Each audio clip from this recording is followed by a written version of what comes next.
How you doing? All right, man. Everything is good, man. What's going on? Not much, man. I want to talk to you about. I heard the one cat talking about 5G and the coronavirus and whatnot, and I actually did a presentation in regards to that. But it's very interesting. You really should look into it. But I wanted to ask you, Okay, I'll man. check it out.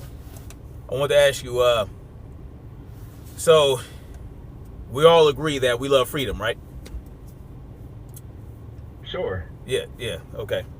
So my question would be this: what is your position on stop and frisk right now? Well, my thing is, if it works, then it works. If it doesn't, then it doesn't. So If people that live in the community request it and they say it works, then I'm with them. If they don't want it, then I understand that as well. If it doesn't work, then there's no point in doing it. so even if people want it, do you think it's proper and okay to slam people up against the wall for looking a certain way? Do you think Well, I don't that's know why. I don't know how stop and frisk is implemented or the reason why it's implemented because I'm not in New York. I don't know all of that. So that's not the question I can answer. All I can say is if people in the community want it, then I wouldn't take it away from them unless I had a different way to stop the crime. like democracy, right? People in like what if there's some people in the neighborhood that don't want stop and frisk, but you know, 51% want it and 50% don't want it. Do you think it's okay to make the other 50%, or not 40, 51 and 50, 51 and 9 and 49? Do you think it's okay to make the 49% go along with it because the 51% want it to happen? Well, pretty much, yeah. All right, two wolves and a lamb deciding what's for dinner. I get it.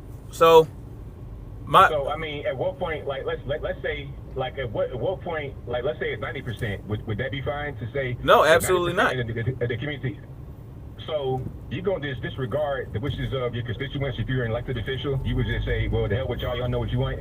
Well, if I were an elected official, It's a question, yes or no? no, yeah, absolutely. If I were an elected official, Okay. I would do away with democracy altogether. See, now this is the thing. My thing is, we're looking at two solutions, right? Like you said, I saw the video you did on Bloomberg's stop and frisk situation. You know, when he was being blatantly racist about it. But let's put race aside, because when you start talking about race, things get convoluted and people start going off on the deep end. Let's keep it away from race. Let's keep it to being a human being. Okay? No matter what they look like, no matter how they're dressed. Okay? So you said there were two options. You said one, you could be safe with stop and frisk, or you could not have stop and frisk and not be safe. Right? Well, it depends. It depends on the neighborhood. If the neighborhood says we want stop and frisk to keep us safe, then I'm like, okay, cool. If it does not work, then what's the point in having it? That's kind of where I'm at with it. I'm just all about just trying to keep this neighborhood safe. And if I don't do stop and frisk, I need to have an alternative to be able to keep my neighborhood, my constituents safe. I can't just say, well, I'm not going to do anything to help you guys. I agree. There is a solution. There's a third solution. There's a third option. You empower the people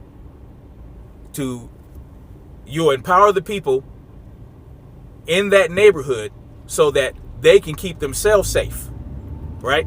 So in many of these neighborhoods, let's say Chicago, LA, your rights to open carry are taken away. You can't open carry in Chicago or LA.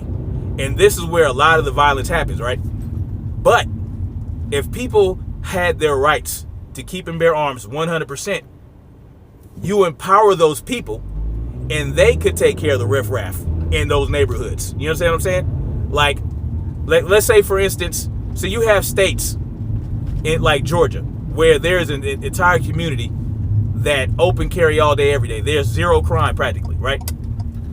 And they are able to keep and bear arms 100%. Their freedoms are there. They don't need the police to come in and slam people against the wall because the preventative. You said where in Georgia? I forgot the city. So don't take my word for it. I forgot the city. I forgot what city it was. Man, I forgot it. So not Atlanta, of course. no, heck no, not Atlanta. So what I'm saying is, if you empower the people, right? That's the solution. You empower the people so they don't have to wait for the police to do anything, because they don't need the police to come in and violate anybody's rights. You understand what I'm saying? Because oh yeah, I mean, yeah, if New York City would lose, if New York City were able to have better gun laws, I'd be all for that. Oh yeah, definitely 100%. And that's how you attain true freedom, right? So in the debate, you heard Amy Klobuchar, right, talking about the Republicans and how she's in the middle. She's in the middle of the country, and she has the ear in a lot of Republican districts. You understand what I'm saying? And that's going to be her way to attack these areas. Because if you look at much of the Midwest, you don't have those type of problems, right? With the gun violence and all this other stuff. And if you want to go towards mass shootings is what? Less than 1% of all the deaths in the country. You know, they try to make it seem like it's this big epidemic. But that's the problem. You have these people that are going into these states where these issues aren't an issue, and they're trying to make it an issue, instead of looking at the areas where there is super strict gun laws and saying, look, well, obviously gun laws aren't working here. What do we need to change? You know what I'm saying? So instead of pushing things like stop and frisk, we push citizen empowerment. You see what I'm saying? That's what I feel like we need to be. We need to empower the people so that we don't need cops to come in and do the things they're doing to people. And you know that a lot of people hate cops, right?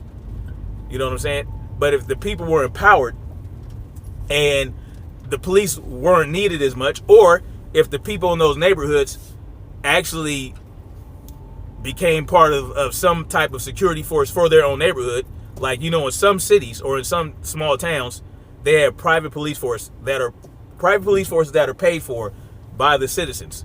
Okay, and so that way. Do you think private police is better than? Hold on. Do you think private police would be better than state police?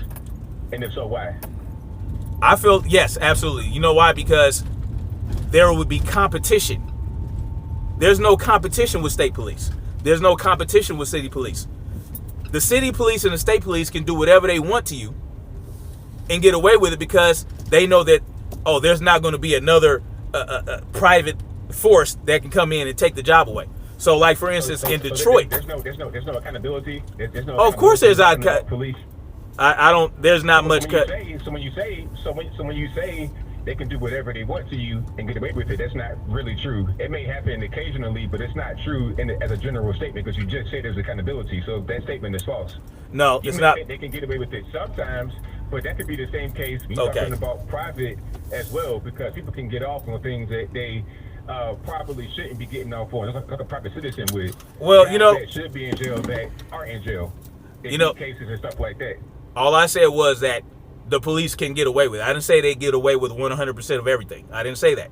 So what I'm saying is, it's less likely for them to be held accountable for their actions if there's no competition. If there's no need to, these police forces, these city police forces, the public police forces, which are paid for by the citizens, by the way, if there's no competition, if there's no one, if they don't have to be, if they don't have to provide great service to the people they're serving, then there is no accountability. There's not enough I'll say that. There's not enough accountability.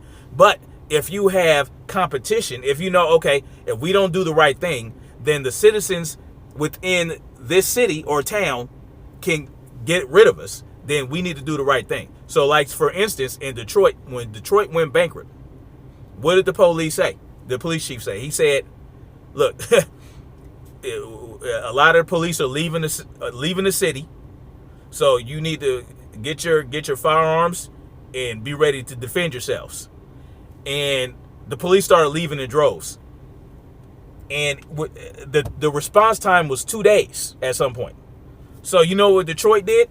People in Detroit, they hired a private security firm to help protect their neighborhoods, and it was like one of the best things they ever did. You see what I'm saying? See, when when the shoot hits the fan, you know, these police forces, they don't have to stick around. Like when things happen, like when bankruptcies happen. So I'm just saying, man, there's not a lot of accountability. And if someone really loved freedom, if someone was really truly for freedom, then they wouldn't want stop and frisk for any reason. I don't care if 99.999% of the people wanted it. So that's all I'm saying, man. Thank you for the call, man. No problem. Thank you for the call. Definitely All right. appreciate you. Talk to you later. All right. All right. Bye.